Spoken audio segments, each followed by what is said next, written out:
The smartest guys around are about to break it down like they've won the game a million times. Well, actually, they didn't really win the game at all. Survivor know it all. Survivor know it all.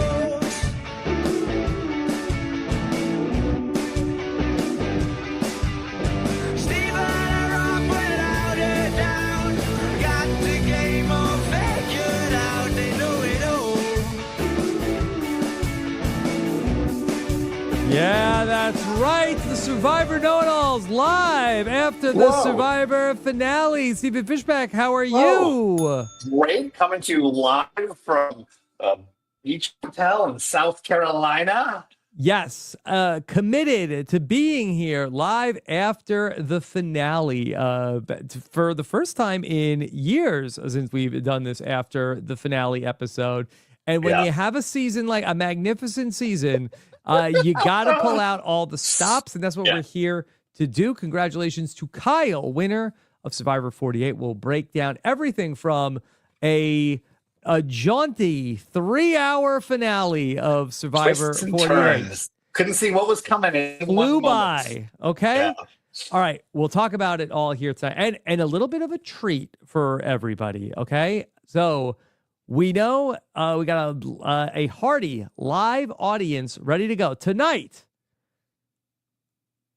If we reach a certain stretch goal, we'll be taking your questions here live. The stretch goal, 100 pre-orders of Stephen Fishbach's brand new book, Escape! Stephen, tell us about it. That's huge. Oh my gosh. Rob, well, first of all, that's obviously I'm showing up tonight because I got to talk about my book to this big live audience for this extremely exciting finale. Normally I'll be like, forget it. But I'm like, no. When I first pitched this book and started to sell it to publishers, I heard from a lot of people, I'm not even kidding, Survivor fans are not going to buy books. A lot of people were like, Survivor fans, yes, I'm totally serious. We were like, we like your book. They said we love your book. But that's what they have to say, when they mean we like you.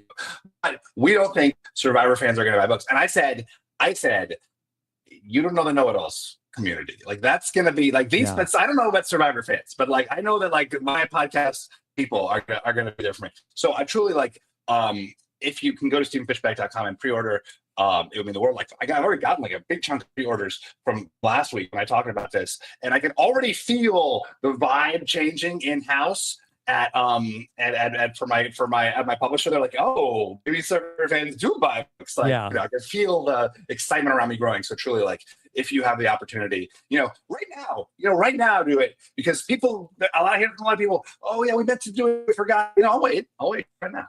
Okay. All right. 15 minutes. If people know, we'll find out later on in the show. If we take questions, we will have hit that benchmark for Stephen Fishbach's book. Go to StephenFishbach.com, right? StephenFishbach.com. And that's an easy way to there'll be the links for all the different places to buy. Okay. All right. So we'll keep you posted on that. As far as Survivor 48 goes, I will have exit interviews with the final 5, and looking forward to that. Plus, we will also check in with Franny on Thursday. So looking forward to talking to Franny for the first time in Survivor 48. So join us for that one coming up Thursday afternoon. All right. She's a delight. She is just a delight. Yeah.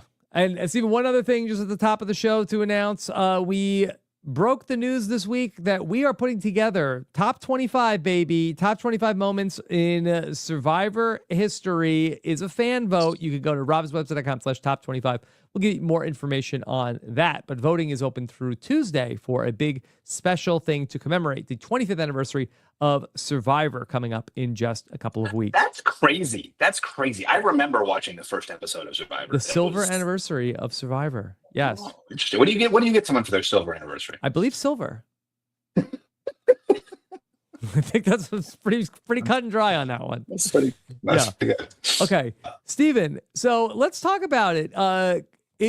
We've followed this all the way through. Yeah. At times, it really felt like Joe. I really thought that the Worm had turned last week to Kyle, and then ultimately Kyle ends up finishing the deal, ends up being the winner in a I'm not sure if we had a 5-2-1 vote. Yeah, that's an unusual vote and an unusual breakdown. It's kind of cool, actually. I thought like one of the things I like most of this finale was the vote breakdown. It felt like, I feel like there's so often like groupthink around a vote, and you're like, well, this faction like this person, and like this faction like that person.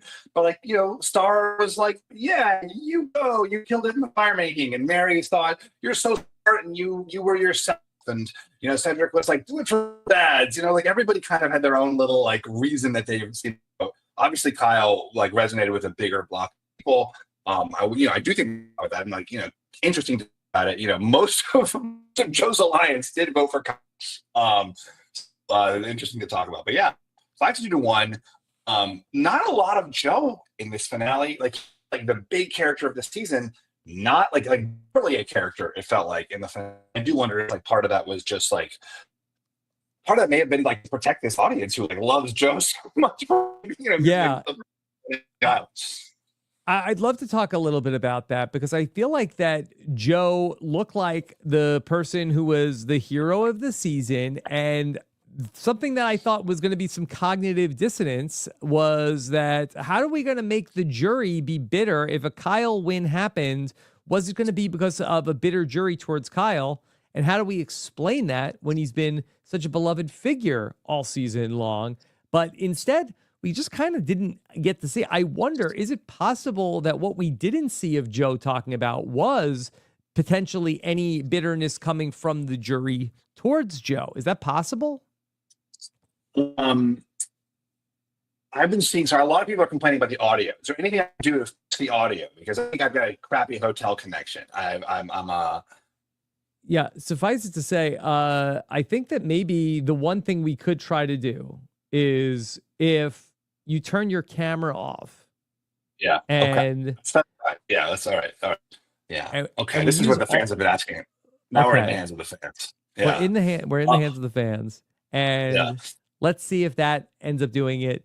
Again, we appreciate Stephen while calling in from vacation to talk about the Survivor on a late night.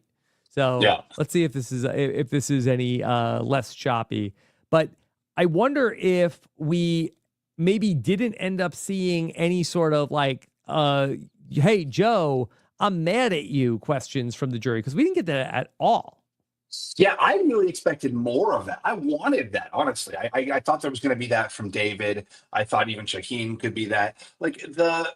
Obviously these final tribals, we only get such like a brief like glimpse of what they talk about. But it did just feel sort of like very superficial, like in a way that, everybody talked about, Eva talked about being autistic and how she overcame that. That's not superficial, of course, but in terms of her game, Joe was like, I'm the challenge guy. I'm the fireman. I'm the 45-year-old dad. And then even Kyle, where I feel like the whole season was building up to this like big reveal of all these like epic moves that he made, was, even that felt like the music cues were so intense during like that reveal, and that I felt like swept up in them and emotional. But if you go back to like actually how it played out, it kind of it didn't like live up to the anticipation of this like huge reveal over this alliance. I mean, and of course it was such a great moment, for the fact that Eva brought it up herself, like she brought up the Shaheen vote, and that was so delicious. But that then Kyle could kind of like, and that Kyle and Camilla could then kind of, step into that. Like it was so reminiscent of Dee and Austin, of course, in 45. But I don't know, like I never really felt like I like dug into these things in the way that I was kind of exciting for, and then the way I felt like this season was leading towards. Yeah.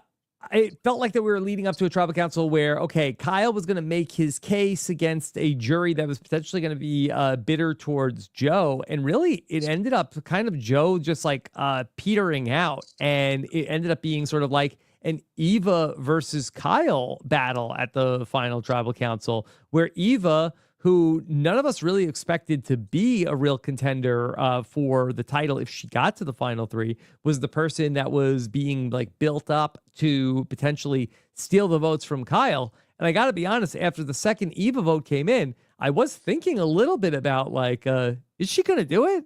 I know. I mean, I texted you, like, could Eva win this? Like, I was really surprised by it. And she gave a great final speech of like, we've seen this guy, like, you've never seen anybody like me. I'm the best representative of this unique season. And again, like with such an idiosyncratic jury, you could totally see it happening. I mean, let's talk a little about Joe's speech, because again, like Joe was the figure of the season, and I felt like he really undersold his game. Like for me, what was so impressive about Joe was the way he was able to keep this alliance basically intact, except as he slowly turned on them. He like for most of the game, he kind of kept everybody close to him. He kept people loyal to him. He built up this strong alliance of strong people and sort of rode it through.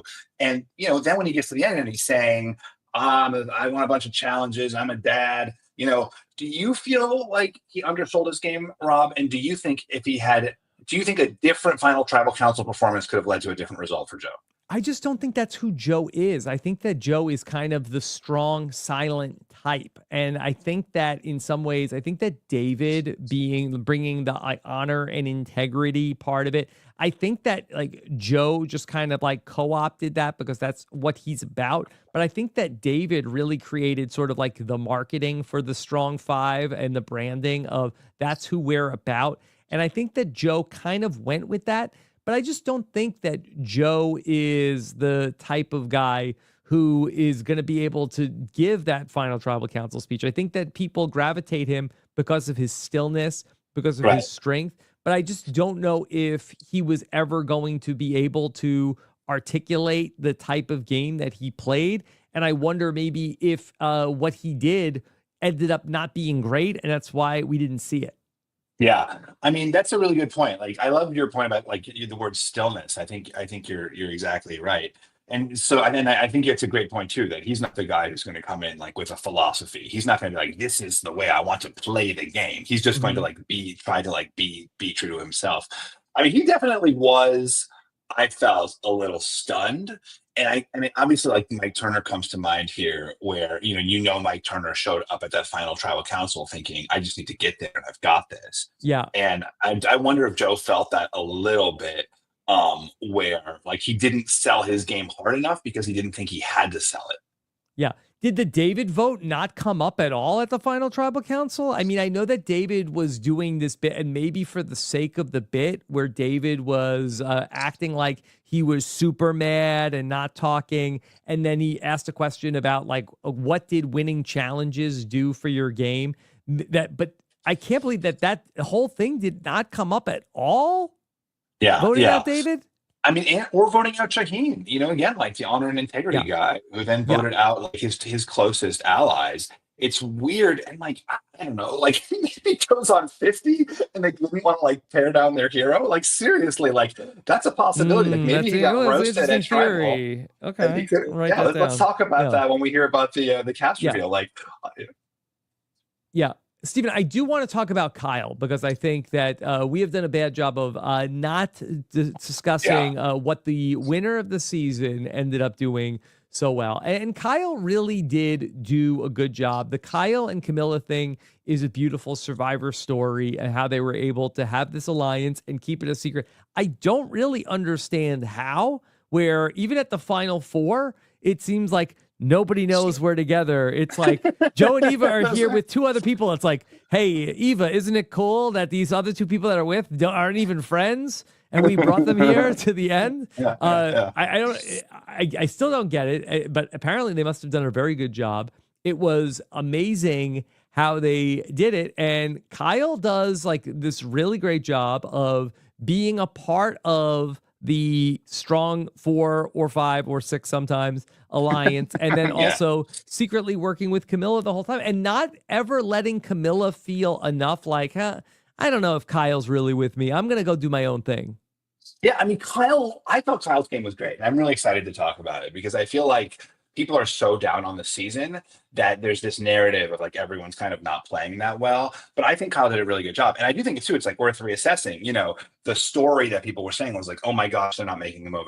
And I'm sure we were seeing this too, at the Star vote, at the Mary vote, like, why are they not taking this opportunity? Why are they not making the move? and now Kyle won. Like, does that not, like, after the fact? I mean, that's results oriented thinking, of course, Rob. But like, does it not after the fact justify like Kyle not making a move? But I do think Kyle played a really interesting game. I mean, to your point, like, he was part of the majority alliance and he was like in the underdog alliance, and like, everyone seemed fine with that. He was playing from the top and the bottom at the same time. I loved, of course, as I've said over and over again, how he was playing so much with his heart. He was making moves that were emotional, but also obviously strategic. I mean, he like, pulled off some really, really smart blindsides. The Thomas blindside was great. The fact that when David was, basically outed his relationship with Camilla, like, correctly, he was able to eliminate David. And then he had that like really good Shaheen move. And then just like being able to keep that secret alliance with Camilla, which paid off so beautifully in the Shaheen move, but almost was like worth it just to have like a surprising thing to tell the jury. I do feel like that sense of like, you got one over on the other guy. Like that's really great. I mean, and just like his final tribal council speech, I thought was overall like pretty good. I tweeted this, but I think it reminded me of Cochrane. This sense of like, I'm like the best average guy. I'm not the strongest. I'm not the smartest. I'm not the most beautiful, but I just did everything a little bit well, and here I am. And then Cochrane had his speech about timing, where he was like, I'm not the most strategic. I'm not the best in challenges. And I think like that's a great way to present yourself as someone who played the game well, but is not threatening to the other people on the jury. Yeah, he talked about his overconfidence was his biggest weakness in the game. Cedric asked the first question, and he talked about how he was able to then take that weakness and then change the way that he was approaching the game. And so I really thought that he did a great job of articulating his game at that final tribal council. He did the thing which we've seen in the new era where you have to have something to like a surprise for the jury. The jury eats that up. If there were other surprises that people gave, we did not see them, but I think we're really 3 for 3 on surprises for the jury when it's Marianne revealing her idol. I guess Eva's, I had this safety without power and I didn't use it, didn't hit the same way. But then we also had D with, and this was very reminiscent of the D reveal with Austin. And there's been a lot of comparisons between Survivor 45 and Survivor 48. And I do feel like that in Survivor, if we're going to make the comparisons between them, that you do have like two dominant alliances in the new era. I think 45 ends up being the far more interesting story, because just to look at like that finale, the final 5 in that season on the vote where Mama J ends up going home is one of the craziest, most chaotic final 5 votes in the history of the show. This was the snooziest vote in the history of the show, the Mitch vote. The first hour of this, really just could have been a TikTok. They could have just given us the Mitch vote in 60 seconds. With all due respect to Mitch, it was so cut and dry. Yeah, it was. That's right. It was very straightforward. But again, like to some degree, good Survivor is boring Survivor. I also want to like applaud Kyle's speech. I think he did a really good job at the end of kind of like casually referring to the jurors, which, as we've talked about in the past, they love. He was like, I was on the tribe with the stunt man, and I was the dummy who volunteered for the challenges. And he was like, I had a bubble butt. Yes. And he was like, if Cedric's friends are going to help me out, Cedric doesn't vote for him, but still like it's like kind of like he's like bringing them into the fun of it. And I thought that was just spectacular. I do want to ask, like, going back to those votes where people were complaining about, why are they not making a move? Does this justify Kyle not making a move in those moments where it seemed like his choice was emotional as much as it's strategic, or was that the wrong choice at the time and things worked out anyway for other reasons? So things worked out at the time, or things worked out for Kyle. I don't know, and I'd love to ask him when we talk to him, like, did he know that Joe and Eva could not make a case to the jury? Was he feeling like, hey, I'm going to make a case to the jury? Did he feel like, hey, Camilla's not going to be there, she'll like rally votes for me at Ponderosa? So it did work out. I would love to know, like, what was the master plan. I think when we look back at things, I think the thing that we look back the most at is the final 8, and you had the 4 people that were on the bottom, and it was Camilla and Mary and Star and Mitch, and it was, okay, this is it. We have to go all in. There's a tight 4. We can't break that. We need to go to rocks tonight. And Mitch said, no, I'm not going to vote with Star. That'd be crazy. I'm not doing that. And then ultimately, Mitch doesn't make the big move, and then he becomes a small move later on along the way. And so I think that that's really the point where the 4 people that were on the bottom, it was so clearly outlined that the 4 people are on the top. Because, Stephen, it used to be the optimal spot to go to rocks was 6, where because it's like, hey, I'm not in the final 3, I should go to rocks. But now, with the final 4 firemaking, if you can just get the 4, you have a shot. I think that would have been like the interesting spot for Mitch, who said, I have no regrets. Mitch also, I think, if I was Mitch, I think I'd really be kicking myself of wasting the extra vote on the say vote, looking back at that, where he plays it just, and maybe this was like to Joe's credit that they get Mitch to play the advantage he has. Mitch also comes back from the journey and tells everybody, hey, everybody, I have the steal or an extra vote. That extra vote could have been the entire difference in the game for Mitch. Yeah, it's really crazy. You're absolutely right. Had he had that extra vote at that final 8 at that Locks final 8, that would have made an enormous difference. That really could have changed everything. Would have flipped the whole thing. But I digress. As far as, but your initial question was, should Kyle have made the move at 7? Obviously not. I do think that from Shaheen's perspective, I wonder if he would have, should have made that move at 7. But does the jury then become incredibly bitter towards Shaheen? Do Joe and Eva ever vote for Shaheen if he betrayed the strong alliance? And are there enough people there for Shaheen to ultimately win in the jury? I'm not sure.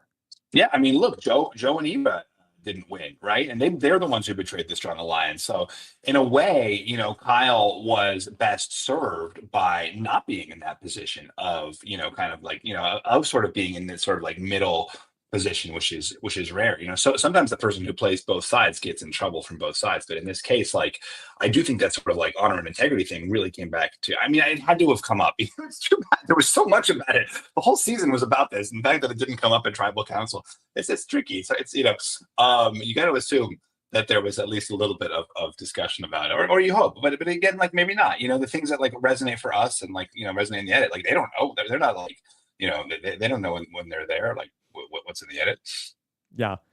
Based off some of the things that Jeff was saying at the Survivor reunion show, I'm not sure necessarily if Jeff has the like 4th dimensional viewing of being able to know the edit and the fan reaction in the real time. Anything in particular jump out to you, Rob? A few of the things about okay, this person is going to be the fan favorite. Maybe those things are a little harder to read until you actually get the thing on TV.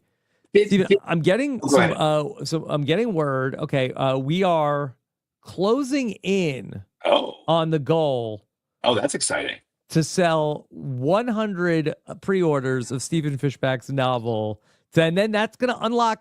We'll take questions the first later stretch on. goal. Oh wow, that's great. Yeah. Okay. That's exciting. Sam is saying that the people can start putting their questions in the chat, but we're not going to start taking them until we hit that goal at stephenfishbach.com. This is so exciting. Wow. Okay. Oh wow, my gosh, we're going to make it. Okay. I want to pivot to the final 4 firemaking tonight, which had some interesting machinations in terms of what Kyle and Camilla were thinking, what Kyle was thinking, what Joe was thinking. What jumped out to you? I mean, obviously, Kyle, it was interesting. I won't even go back to Camilla before the challenge. Yes. Saying to Kyle, if I win, I'm not taking you with me. Is that a mistake to say that before the challenge, Rob? I think it was a mistake, certainly, because Kyle is going to win. But I think that, she ends up deciding that, okay, well, I don't think that it'll be good for me or you to have the other one there. And it's probably true. Yeah, I don't think that both of us should be in the final 3. I don't think we've ever seen allies talk like that. I mean, certainly, like, there was no scenario where you and JT are like, hey, you know, it'd be great if the one of us didn't make the final two, and then the other one could like make sure like the rally the votes. Yeah, it's really true. And I felt like we saw more jury management talk from Kyle and Camilla. Again, this is a little bit of a digression than we've seen from almost any player. I mean, they were constantly assessing, okay, if we send Joe over there, he's going to stump for Eva. You know, Eva's going to be a solid Joe vote.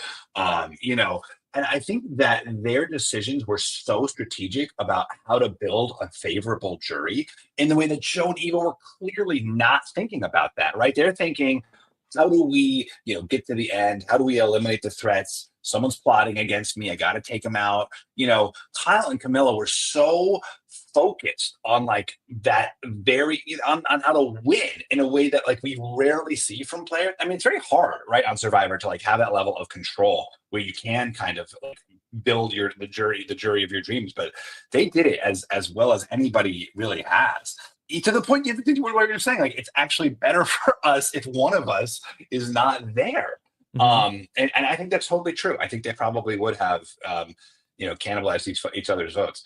But anyway, so again, to your question, like it was incredible, you know, the way that first Kyle sticks to that and then thinks to himself, you know, he hears Eva, you know, really breaking down as she struggles with fire, but maybe he should put himself in. Rob, did you think there was a chance that Kyle would actually put himself in? I did not think Kyle would actually put himself in. I thought there was more of a chance that Joe was going to put himself into the fire, which I actually think that based on, especially how things turned out, I think that would have been a better move for Joe, where Kyle said he didn't want to give Joe that opportunity. But I think that for Joe to get the opportunity to have made fire, he certainly would have beaten Camilla based off of how it ultimately went for Camilla. I think that could not have hurt his case for Joe.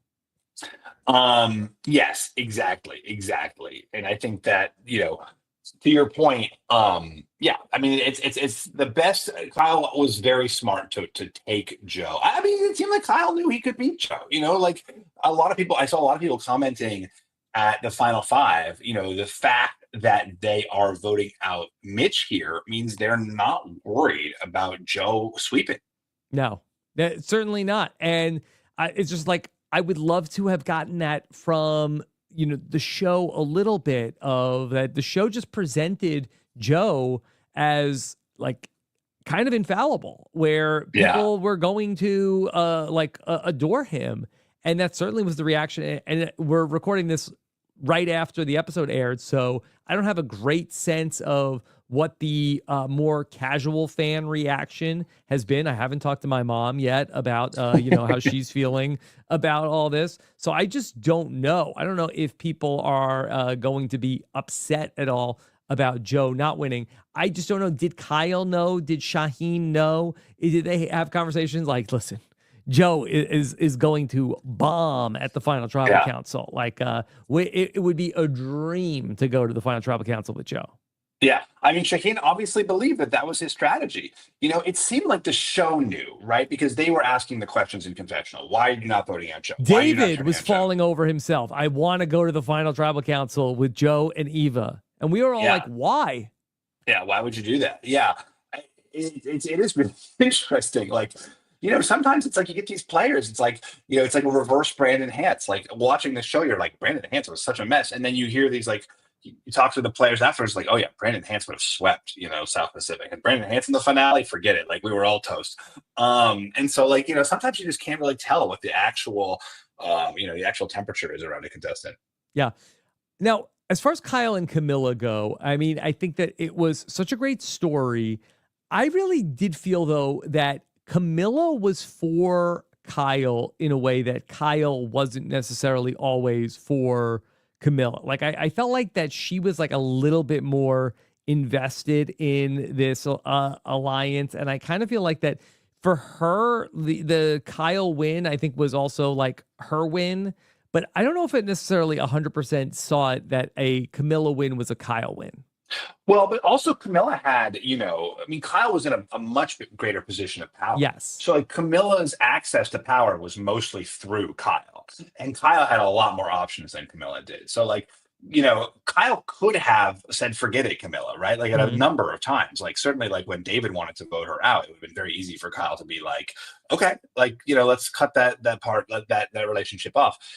The fact that Kyle really went to bat for her, I mean, in some ways says that for Kyle, it really was, because Kyle, like, as much as Kyle was Camilla's only access to power, like Kyle also really stood up for her. I mean, especially with that David vote where he like really risked his own position in the game.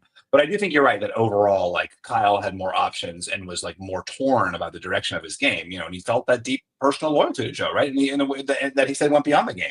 What do you think happens if Camilla ends up in the final tribal council? Let's just say like Camilla beats Eva in the fire. Okay. So take Eva out. She ends up being a Joe vote. Okay. Now we end up having the 5 votes that voted for Kyle. Do you think that they go to Camilla? I mean, they said that Camilla sweeps. Star said Camilla sweeps. Like, that's Shaheen. We knew Shaheen had a relationship with Camilla. So was it a bad read from Camilla to say that, hey, I don't think we should both go in the final 3. I think we have a better chance to win if we end up only one of us in the final 3. Yeah. I mean, I think that, obviously also it's easy to say after the fact, right? Like Star says it, they all kind of like nod. Like no one's going to be like, no, she wouldn't have. That's a lot. In the moment, it's like, of course, oh yeah, Camilla, we all loved you. You would have owned it. Like, no one's going to like raise their hand and be like, actually, I think she probably still would have lost to Kyle. But now that it's canon, now that Star said that and nobody disagreed, that's going to like make its way into the internet forever. But I do think like, it is interesting to think about like who would, I believe that like the jury was rooting her on, as the underdog, as the person who has this like resume, but is still like persisting in this like, quite opposite to the dominant alliance. I mean, let's look at is David voting for Camilla over Kyle there? I doubt it. Yeah. I mean, Chrissy, I could see Chrissy was so excited. She was just like, it was really came alive. I could see Chrissy voting for Camilla there. Yeah. Yeah. I bet if it's not out of school, Mike Bloom texted me and said, who put a nickel in Chrissy? Was what he said. She was very wound up. She was from the original Siva with both of them, so I'm not sure who she had the closer relationship with in terms of Kyle or Camilla. So I think that would have been a very interesting vote to have seen it broken down that way. And I adored Camilla, that she was my favorite player in the season. I just felt like that I was always hoping for her to, take the game into her own hands a little bit more. But she ends up that her story is really just only of Kyle and Camilla, whereas I feel like that there are parts of Kyle's stories that it's not Kyle and Camilla. Right, it's Joe and Kyle. It's Kyle and Joe and Kyle and Camilla. Yeah, I mean, again, like it's because like Camilla like never was really able to get that other group together, and I do think like, I mean, that kind of would have been a flaw in her game at the final tribal, right? Like, I mean, she had all of these. That's why sitting next to Kyle, it would have been really hard argument for her, I think. Because, he could say like, every single move you made, like you relied on me for, and like the one you didn't make, or you tried to make without me, you couldn't pull off at the final 8.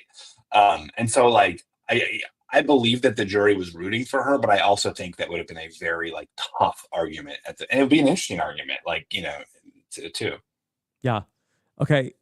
This group of players, if they end up doing a returning players, new era, who's coming back from 48? It doesn't need to be coming back, 1 week from today, as we found out on the CBS early show. Stephen, I hope you're ready. Wake up early with Nate Burleson and Gail King for the Survivor 50 cast reveal at 8 o'clock in the morning next Wednesday? Yeah, I guess so. I'm very excited. We'll be up. I'll be up at dawn. Sam is saying 7 a.m. Well, I mean, I'll be up. Is that confirmed, or is that just when the show starts, Sam? We'll see. Follow the Instagram clues for time. Okay? 7 p.m. 7 a.m. Okay. Yeah. Well, I'm just doing sort of the slow reveal of information. Anyway. I mean, I think a lot of people are very high on. I mean, I was lower on Joe than I think a lot of people are. I mean, I really like Joe, as I think people have engaged in our chat BCC thread earlier today. I said like my toxic trait is that I'm secretly rooting for Joe, and everyone's like, "That's not so secret, Steven." I think you might have been, but I. I did not necessarily see him as a returnee because I felt this season served his story so well, but that he was not necessarily a great returning player. But everybody seems to disagree with me. And a lot of people think there's a world, I feel like you said this, right? There's a world where he's just like, he's on 50. Yeah, that was my theory after last week's episode, where I feel like that there had been some buzz that maybe somebody from Survivor 48 is going to be on. And I think that there was some talk about a few different players. But then I started to think, well, hold on a second. Like, we're also convinced that Joe was the winner, but now I'm starting to see where, Kyle has opened this thing up. Yeah. Is Kyle the winner? And could it be Joe who's coming back? And I do wonder if the very rosy edit that Joe got all season long might just be the precursor to coming back. Yeah. I think David is competitive here to come back. He was a very fun character. Again, like that role is like a tough spot. He's got there's like Jonathan there for that spot. But I think he's like they're probably someone who they'll like, keep in mind. Right. And I don't think that David is going to be on Survivor 50, but I think that David would be a very fun returnee to have come back. I mean, obviously, we talk a lot about Say, right? Mm-hmm. There was talk that Say was in the mix for 50. So if that's the case, I think that, maybe she still is. I have no idea. I mean, Kyle, of course, I think is a big player. Camilla, again, is Camilla returning? Does Camilla have returning upside? I think Camilla, I would love to see her play in another season. And especially it started to feel like in this finale, which ends up being a really great episode for her, we start to get the storyline of old Camilla, new Camilla, and new Camilla believes in herself. And that ultimately, I think, ends up being her Survivor story, in addition to her partnership with Kyle in the game. I would love to see her end up coming back and getting the chance to play again. Because it was even mentioned earlier in the season, like, imagine Camilla in a different season. She might be able to do even more damage.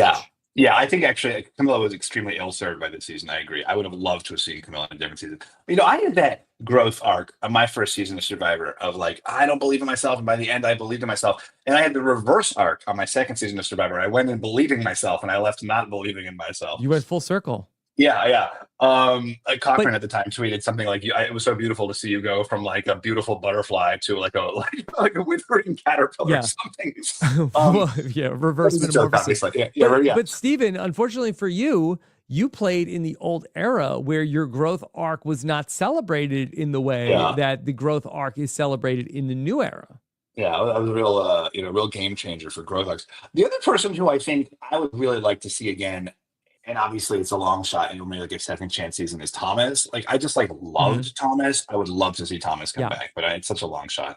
We haven't talked really at all about Eva, and she ultimately has like a very interesting season arc, and then also certainly tonight where she ends up getting the advantage, because it can't be Survivor 48 if we don't give the advantage to Eva, and she ends up doing that.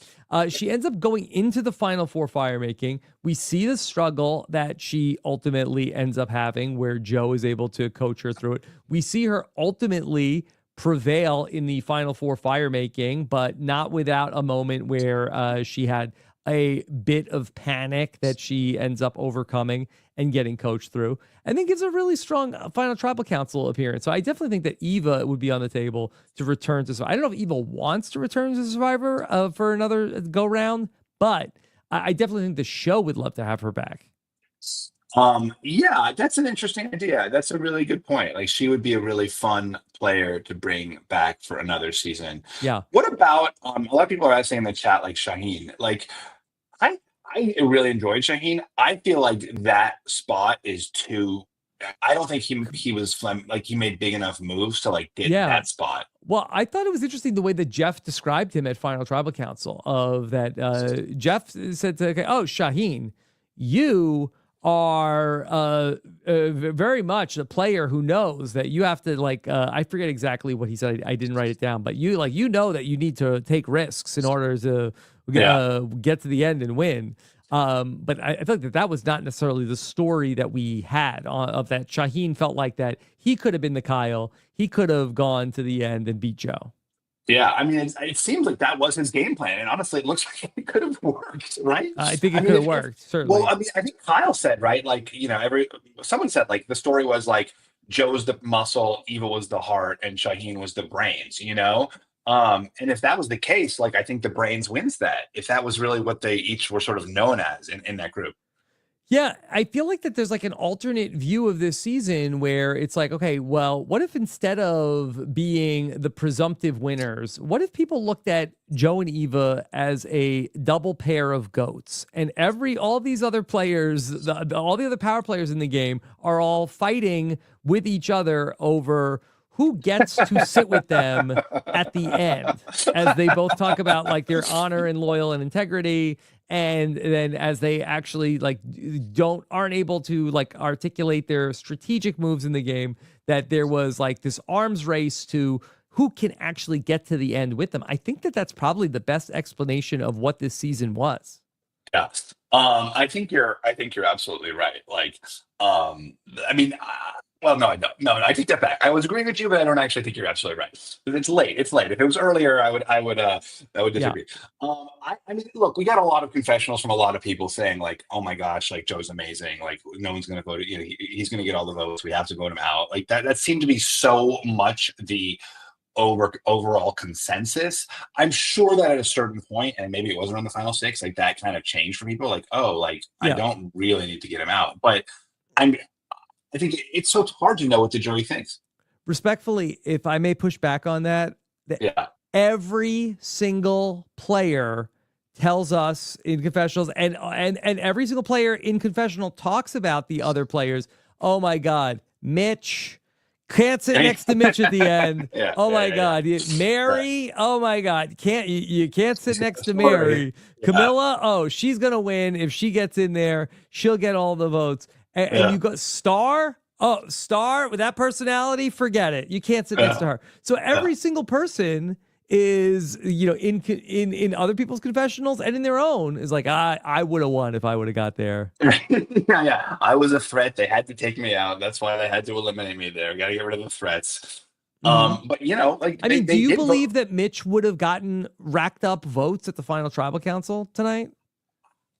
Not really from what we saw, but like, maybe one. Yeah, right, exactly. Listen, one vote, nothing to sneeze at. I wish I had gotten a vote. To sneeze at, that's right. Yeah. Let's talk about, go ahead. I was going to say, and did you happen to see today that Joe and Eva were making the rounds on the aforementioned CBS this morning, doing press, talking about their impact on the season? Are they going to go on Amazing Race? It does seem as though if they are available, a stint on the Amazing Race would very much seem like that would be a move that would make sense. Now, they just filmed a all Big Brother Amazing Race that's been widely promoted. I get the sense that I feel like that the Amazing Race and CBS is like, okay, one for us, one for you. I feel like the next one coming up is the one for you season. So I don't know if they're going to be forced to get foisted with a Survivor duo. Yeah. But again, like a super popular duo. And again, like a very unusual duo. And it really was unusual how, flagrant they were about their duo-ness. It's just like you don't really. And it was cool. Like, I mean, that was. Again, like I think I liked the season a lot more than a lot of other people did, but I liked that there was this one really public duo and the one secret duo. Like that was really interesting, that kind of thing. Like I liked that Kyle, our winner, had this constant tension of, acting like a good person against the demands of the game in this really heartfelt, earnest, like beautiful way that was just continually plaguing him up until the very end. Look, that part is some beautiful Survivor poetry, and we get that, from time to time, and I think we all like appreciate that part of the story. I just think that the ride along the way to get to this Final Four ultimately was just a little bit of taking the scenic route. Yeah, I mean, again, the pre-merge was very fun, though. We loved the California girls. That was a fun alliance. Yeah. A friend of mine asked me, was the best moment of the post-merge, David standing up after Mary got voted out. Hey, listen, I can't believe, my biggest regret of my whole Survivor podcasting career is not giving David the fishy for that. That's going to be, for me, a moment that lives in infamy. It was such a good moment. It's your fault. I blame you. Okay. Was it sort of a dud advantage for Eva, like in that challenge that she the advantage should mean something. I know that it's a hard balance. It You don't want doesn't the really advantage mean to just anything. basically, you don't want to basically be like a win, but like that like nobody was stopped at that little basketball thing. Yeah, there is not a great track record for that final immunity or that final 5 immunity advantage. I believe this came up on Twitch recently. The only person who win that final 5 challenge who won the advantage for it was Erica in season 41. And I don't think that they've had it last season. That's the only person that got the advantage and then won the challenge. Yeah. So we're really just, filling out the 3 hours a little bit more so than we're really putting our finger on the scale of that final challenge. Speaking of Eva, what'd you think about when Eva called out Maria, an old woman? An old woman. I mean, Maria's our age, Rob. She was talking about us too. Maria might be younger than us. Yeah. Let's see. How old was Maria? No, she's a little older than us. Okay. She's 49. Yeah. Okay. Oh, season 49. Perfect. Same ballpark. Yeah. Yeah. Very funny. Old woman. Yes. There's like an oof moment there. Imagine being poor Maria. Like you're sitting there. You're like, I guess I'll watch Survivor. I had such a rough go of it. Really? Yeah. What'd she say? She's like, oh, really? Old woman? How many immunity challenges did you win? Yeah. That's good. That's good. It's still like you don't want to be like watching the show and catching strays, It's especially it's painful for the new contestants to watch the show. Mm-hmm. All right. Yeah. I'm getting word from Sam. Steven, I have incredible news. Whoa, tell me. We hit 100 pre-orders for Escape. What? No. Thank you. That's amazing, guys. That's incredible. That's incredible. Wow. Incredible. Okay, so with that, we can take some questions, okay? Classic know-it-alls. We're taking questions here. Whoa. Live. Okay. All right. Let's start with this one from, what is it, 0:69? Okay. Where does Kyle rank in the new era player? I think arguably he's number 1. All right. The hyperbole is fully functioning tonight. Number 1 player in the new era, Kyle. I think you can argue anything. Arguably, he's number 1 short. You can argue it. Mm-hmm. I think he was a very good player. I do think he's a very good player. I mean, if we're only talking about the people who won the show, I do think D probably played a better game. I think. Should I try my camera again now that we're at? Now that I don't have to worry. Whoa. Hello. How is this? Yeah, well, I think it's more the audio that got a little laggy, but let's try it for a minute. All right, if the audio gets bad again, D was good. I mean, Rachel was a great player. Rachel obviously played from a very different position. Yeah, I think we got a little laggy here, so let's. All right. It was good to see you for a second, but the people were asking. Yeah. It's hard because obviously talking about all players, it just becomes like the scope of that. Yeah, I think it's hard, especially when you start to compare some of the recent winners. When you factor in Rachel won so many challenges. I mean, Kyle seemed to have a grip on the social game that might have been right there with D. And so I think that Kyle was an incredibly well-rounded player, and I'm not talking about his bubble butt, okay, you sickos, okay?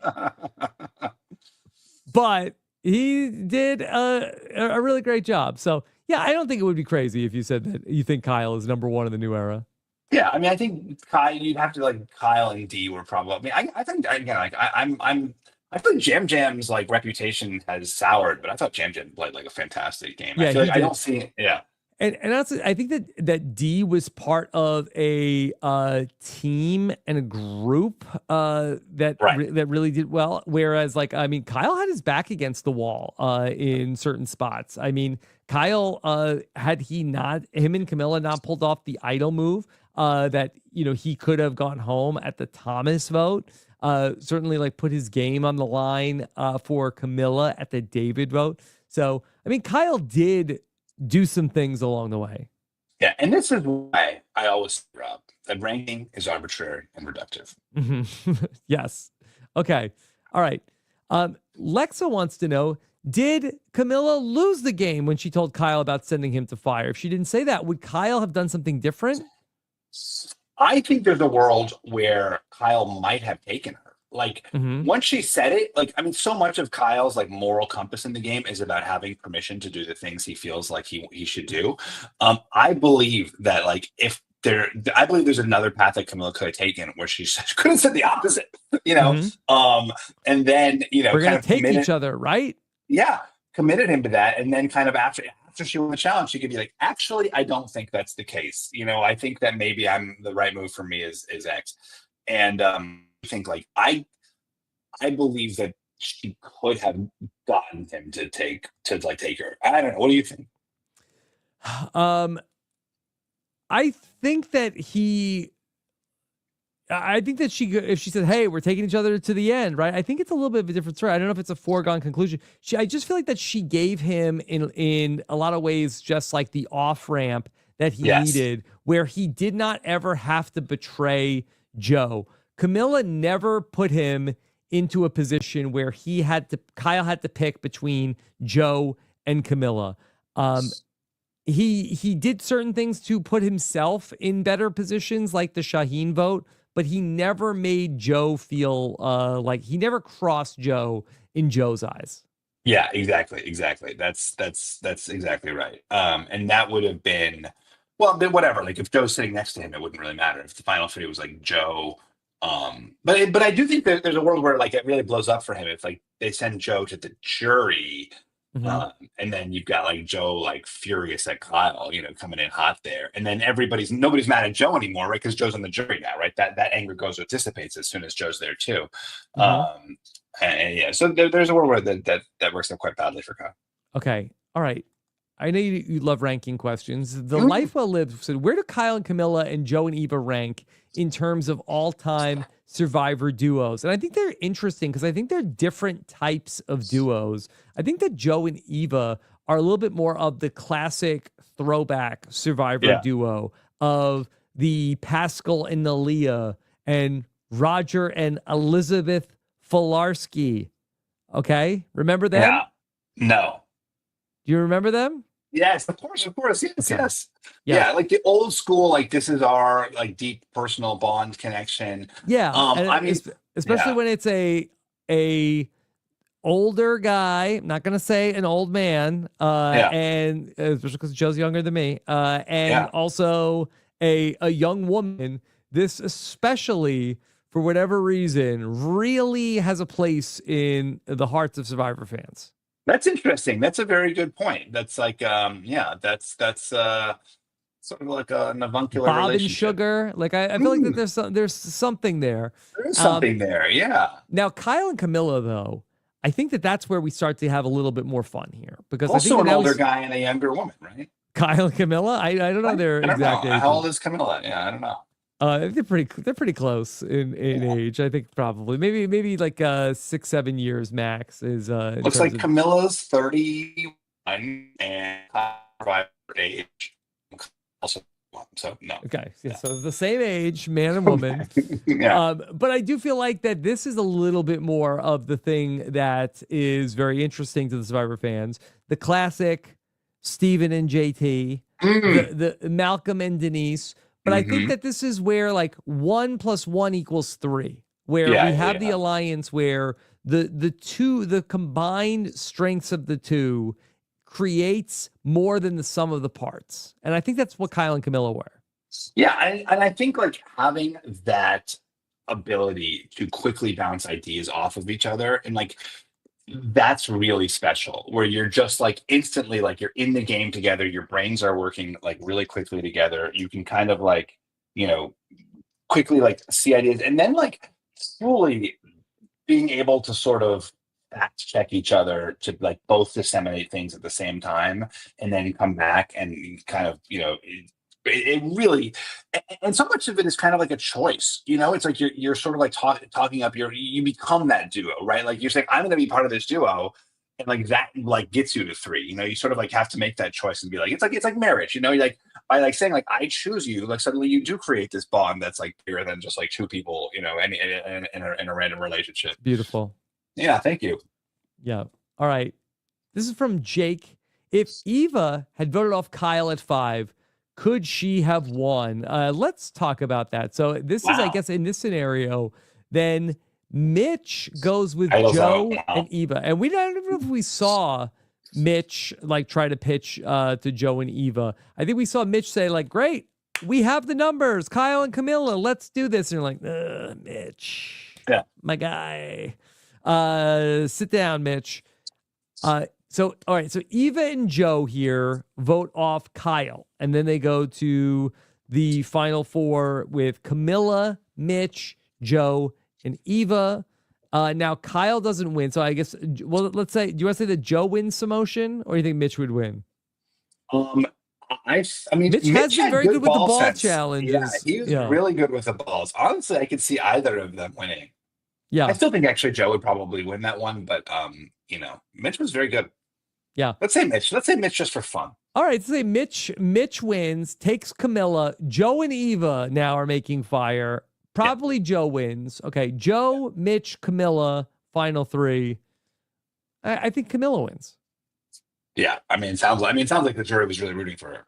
Yeah, sounds like Eva does worse if she votes off Kyle at the final 5. looks like she Instead made the right choice. Up, she's coming in 4th. Yeah. Okay. Let me see. What did the chat say about that? Okay. Did they agree with that? Can't miss Mitch would have won some motion. Yeah, that's what the other cat says. Yeah. I think that's right. Okay. All right. Then there's a question from Youssef. Says, where does this season rate on your hotness factor? Do you rank the seasons by hotness? Well, no, obviously I don't rank them. I mean, you know, I said at the very beginning, this was a great hot season, especially for, you know, like hot guys. But, you know, I do think, you know, there was just an era of Survivor where they cast a lot of like, you know, models and actors, and most of the fans like hated that era for good reason. You know, the gameplay was somewhat stagnant, and nobody who showed up had any idea what they were doing on the show. But you know, I feel like, you know, a little bit of a mix of that. You need like kind of like clueless himbos. Okay. Yeah. I had a question about who won the Cesternino household draft. Okay. So big news in the Cesternino household where that the winner of the family draft was Anthony, who had both Kyle and Eva in the family draft. Wow, that's great. And it was a proud moment. He was so into the final 4 firemaking. He was like he caught himself like blowing on the fire when Eva was trying to. So he was into it. He was locked in. Wow, that's amazing. Yes. He's like, why am I I can't affect what's happening on the TV. Why am I trying to blow on the fire? Yeah. Nicole Stradamus has to cede her title to. No, that's where you're wrong, because guess who Nicole Stradamus's freaking winner pick was? Whoa. Kyle. Oh, yeah. Oh, wow. Okay. Wow. So, that's amazing. Yeah, I had 2 people doing a victory lap. my children mocking me of like, hold on, Dad, aren't you supposed to be the Survivor know-it-all? How do you not know anything? Yeah. So, all right. Steven, anything else that you want to say about Survivor 48 as we get in, finish our first word on this scintillating night? Yeah, I mean, you want to talk about the after show? Anything to say about that? Not really, right? Yeah, what's to say about the after show? I mean, if anybody, so help me God, if anybody voted to not do the live reunion in Los Angeles for Survivor 50, unsubscribe. we don't want you. Yeah. Okay? Yeah. Go away. You're not welcome Yeah. here. Yeah. See, Kyle couldn't even talk. Yeah, and you always have that like third place finalist. I mean, Joe looked really like just stunned. I mean, they always do, right? The loser is just like you're like having your heart ripped out, right in front of you on national TV. So there was some funny moments. Obviously, the David Milk thing was, unexpected that we did that, but we got that moment. David showed up. That was great, though. That was like Jeff in his goopy era. I'm really enjoying it. I love that bringing out the cup of milk. Why not? Why not? Jeff talked about how Mitch is gonna be getting so many dates after this. We'll have to find out from Mitch on the exit press if Mitch has been inundated with date requests. Yeah, what did Joe say about him having like a badger in his pants? Whoa, didn't he say something like that? Like he was like when he was talking about like Mitch throwing the party, he was like he's got a badger inside of him or something. Okay, all right, we'll go back and check the tape on that. Did I make that up? Tell me I didn't make that up. I didn't catch it, but it doesn't mean it didn't happen. The chat will let us know. And we got our first look at Survivor 49. Very exciting. Yes. Okay. Yeah. So Laura in the chat says that maybe Joe said he's a badger under his humble persona. Okay. I'm so sorry. I'm so loopy. It's so far past my bedtime. Yes. Yeah. Okay. So the Survivor 49, they really set it up like it's like a shipwreck. Like the whole thing was like a underwater pirate ship. Yeah, it felt very like the first Pirates of the Caribbean movie. Yeah. You don't believe in Survivor, you're in it. You know what I'm talking about? Right. No? I do. I remember the first Pirates of the Caribbean. I was very late. All right. Yeah. All right. So that's the Survivor 48 finale. Of course, maybe were there moments from Survivor 48 that you want to vote for? That head on over to robswebsite.com. What's the greatest moment? Oh, you said David standing up. I think it's the Joe and Eva thing is the 48 moment. Yeah. That actually is pretty good. Okay. So, and David standing up at tribal council probably should be on the list. robbinswebsite.com/top25 that Mike Bloom is going to be bringing you a countdown all through the month of June. Voting is open through Tuesday for that. It's in the hands of the fans. And of course, check out everything that we have going on tomorrow with our interviews with the Final Five, my interview with Franny, and then Steven. It's going to be a newsy time in the Survivor world, okay? So everybody just do a little bit of a safety check. Unless you voted for no live after show for Survivor 50, we want you to make sure you're subscribed to make sure you don't miss anything, because when Survivor news breaks, RHAP will have reactions on all of it. Subscribe on YouTube. Go to watchrhap.com. Subscribe to the podcast. Go to getrhap.com. Franny will join me on Thursday. We'll take your questions there. Then, Steven, looking ahead to the fall, we've got not one, but two big live shows coming up. October 8th in New York City and November 5th for our live show in San Francisco. It's time for the San Francisco 49ers. Wow. That's pretty good.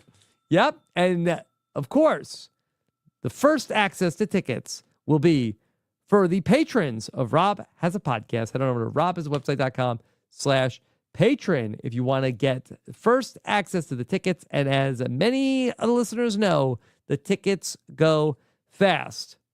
I will be live with the patrons on Friday at 3 p.m. Eastern for the Q&A, and a little bit of an update coming in June to the patron program.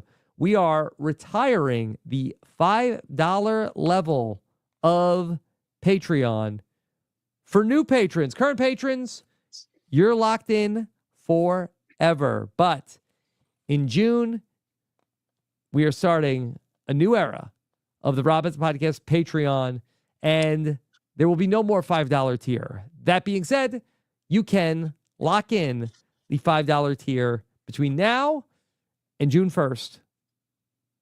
robbinswebsite.com/patron. Okay? And then, Steven, this weekend, The survivors are back playing Blood on the Clock Tower 4. This is our best episode yet. Oh my gosh! I think they just turned the power off. It's reminded. It's like little this dungeon basement. Okay, very thematic. You can't even tell because I don't have any. I'm not on video.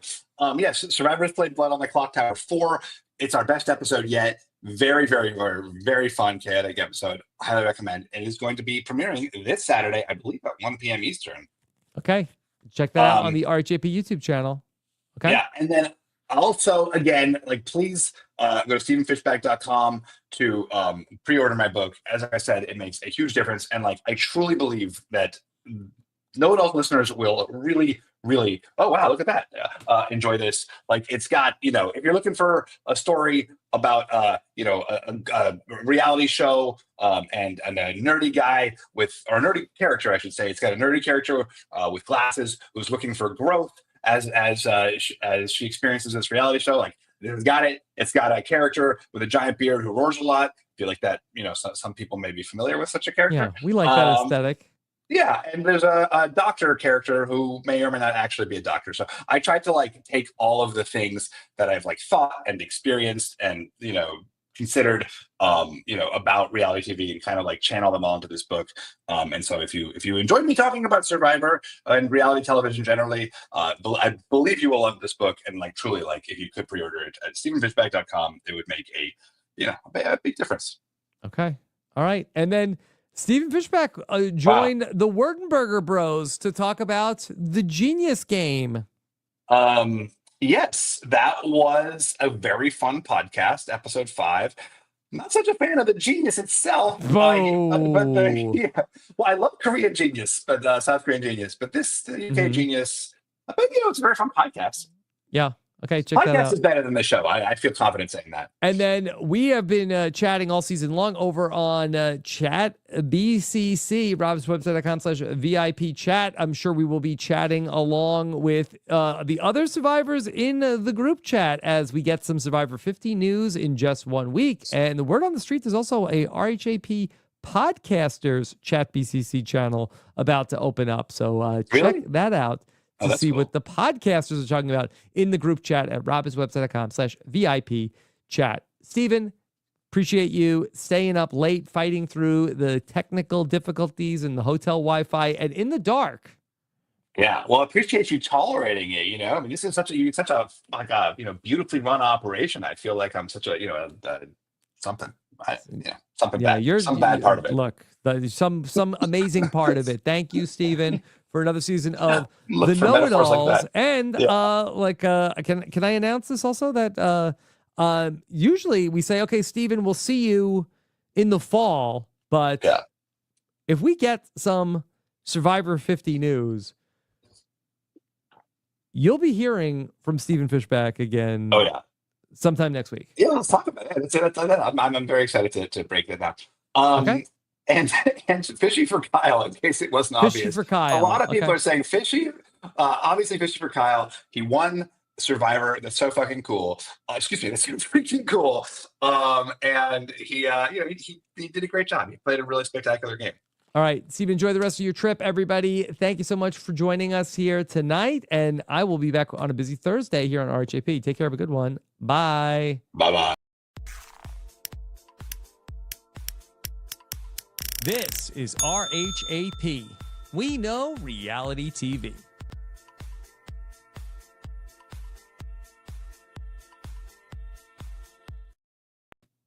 Okay.